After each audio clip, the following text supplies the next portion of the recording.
రండి, సేవించండి, తరించండి. పశ్చిమ గోదావరి జిల్లా తాడేపల్లిగూడెం మండలం వీరంపాలెం శ్రీ బాలా త్రిపుర సుందరి పీఠంలో మహాశివరాత్రి సందర్భంగా 25/2/2025 మంగళవారం నుండి 27/2/2025 గురువారం వరకు శ్రీ రుద్రయాగ సహిత మహాకుంభాభిషేకం వైభవంగా నిర్వహించబడును.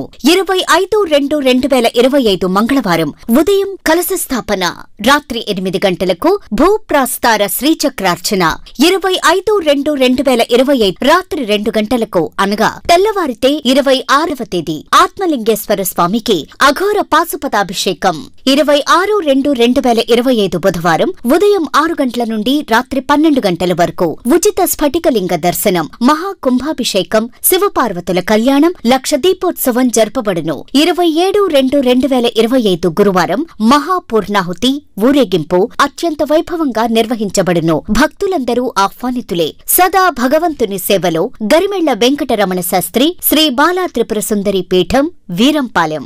హర మహాదేవ. బాలా త్రిపుర సుందరి పీఠ ప్రాంగణం, వీరంపాలెం మహాశివరాత్రి శుభ సందర్భంగా నిర్వహించేటువంటి కార్యక్రమాలు.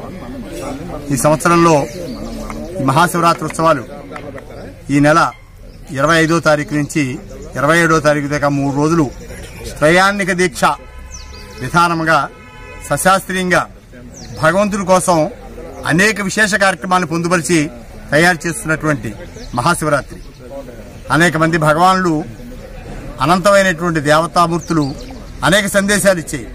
అందులో పరమాత్మ ఇచ్చేటువంటి శివుడిచ్చే సందేశం ఒకటి, ఈ యొక్క రాత్రిని నా కోసం నిద్రాహారాలు మాని నా గురించి ఆలోచించు, నన్ను స్మరించు, నీ యొక్క సర్వ సంక్షేమం నేను చూసుకుంటాను అని చెప్పేటువంటి అర్థం అన్నదే మహాశివరాత్రి అంటే. అందుకే శివుడికి దగ్గరగా వెళ్ళగలిగిన రాత్రి శివరాత్రి అన్నాడు. ఈ ఒక్కరోజు అందుకే ఉపవాసం అని, జాగరణం అని, అంటే ఈ ఒక్కరోజు మిగిలిన కార్యక్రమాలన్నీ మానేసి మన జీవితానికి సంబంధించి, మనకు దేహానికి సంబంధించినవన్నీ వదిలిపెట్టి భగవంతుడి గురించి ఆలోచించేటువంటి రోజు శివరాత్రి అంటే. అది 25వ తారీఖు ఉదయం ఈ పీఠంలో 9:12 కలశస్థాపనతో మహోత్సవాలు ప్రారంభమవుతాయి. అదే రోజు సాయంకాలం 7 గంటల నుంచి విశేషమైన భూప్రస్థాన శ్రీచక్రార్చన అత్యద్భుతంగా అమ్మవారి కోసం నిర్వహించబడుతుంది. అలాగే గ్రామదేవతోత్సవం కూడా, గ్రామానికి పరిరక్షకురాలు కనుక ఆవిడకి కూడా సేవా కార్యక్రమం ఉంటుంది. మహాశివరాత్రి 26వ తారీఖు తెల్లవారుజామునే 1 గంట నుంచే స్ఫటికలింగానికి 12 నదీ జలాలతోటి ప్రతి 20 నిమిషాలకు ఒక అభిషేకం చొప్పున 12 అభిషేకాలు స్వామికి జరుగుతాయి. లక్ష దీపాలు వెలిగించి సర్వజనులకి సేవాభాగ్యాన్ని కలిగించేటువంటి అవకాశం ఉంటుంది. సర్వదర్శనం ప్రారంభమవుతుంది. 5 గంటల తర్వాత భక్తులందరూ కూడా స్ఫటికలింగ దర్శనం చేసుకోవచ్చు.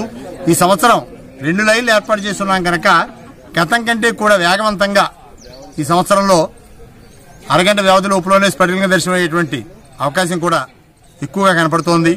అలాగే వచ్చేటువంటి భక్తులందరికీ బయట నుంచి స్వామిని చూసి ఆనందించేటువంటి అవకాశం మహాకుంభాభిషేకం. ప్రకారం 1000 లీటర్ల చొప్పుని ఉదయం 9 గంటల నుంచి మధ్యాహ్నం 2 గంటల దాకా మహాకుంభాభిషేకం మహాలింగేశ్వరుడు జరుగుతుంది. మధ్యాహ్నం 3 గంటల నుంచి లక్ష రుద్రాక్షలతో స్వామివారికి విశేష అర్చన, సాయంకాలం ఆధ్యాత్మిక ఉపన్యాసాలతో పాటుగా శివపార్వతుల కళ్యాణం, లోక కళ్యాణం, శివపార్వతుల కళ్యాణం అంటే ఆ కళ్యాణం చేసి రాత్రి 11 గంటల నుంచి లక్ష దీపోత్సవ కార్యక్రమం నిర్వహించబడుతుంది. 12:01 లింగోద్భవంలో స్వామికి అభిషేకం చేసి ఆ యొక్క లక్ష దీపార్చన కార్యక్రమం నిర్వహించబడుతోంది. అలాగే 27వ తారీఖు అనేక ప్రాముఖ్యమైనటువంటి హోమాలు నిర్వహించి సాయంత్రం 5 గంటలకి సంపూర్ణ పూర్ణాహుతి, 7 గంటల నుంచి శివపార్వతుల కళ్యాణం, శాంతి కళ్యాణం అంటారు. అందరూ సుభిక్షంగా ఉండాలి, భూమి శాంతిగా ఉండాలని శాంతి కళ్యాణం చేసి రాత్రి 9 గంటల నుంచి ఊరేగింపు, 12 గంటలతో శివరాత్రి మహోత్సవాలు సంపూర్ణమవుతాయి. ఎంతవరకు ఏర్పాటు చేయగలమో భోజనం విషయంలోనే, పలహారాల విషయంలోనే కాదు, క్యూ లైన్లోనే కాదు, సేవా విషయంలోనే అన్ని ఏర్పాటు చేయగలుగుతున్నాం. ప్రతి సంవత్సరం కంటే ఈ సంవత్సరం విస్తారంగానే ఏర్పాటు చేస్తున్నాం. భగవద్ దర్శనం కోసం వచ్చే భక్తులకు అసౌకర్యం కలగకుండా ఉదయం 6 గంటల నుంచి రాత్రి 12 గంటల వరకు సమయాన్ని బట్టి ప్రసాద వితరణ ఉచితంగా భోజనం ఏర్పాట్లన్నీ కూడా సంపూర్ణమవుతున్నాయి. ఆశ్రితులైనటువంటి భక్తులందరూ తప్పకుండా ఈ మహాశివరాత్రికి పీఠాన్ని వీక్షించి ఆత్మలింగేశ్వరుడు లక్ష శివలింగాల మధ్యలో ఉన్నటువంటి భగీరథ సమేతమైన దివ్యక్షేత్రం ఇది. ఆ యొక్క స్వామిని దర్శించి జ్ఞానాన్ని పొంది ఆనందమైన జీవితాన్ని అనుభవించి పరమాత్మ అనుగ్రహాన్ని పొందాలని కోరుకుంటూ సర్వేజన సుఖినో భవంతు.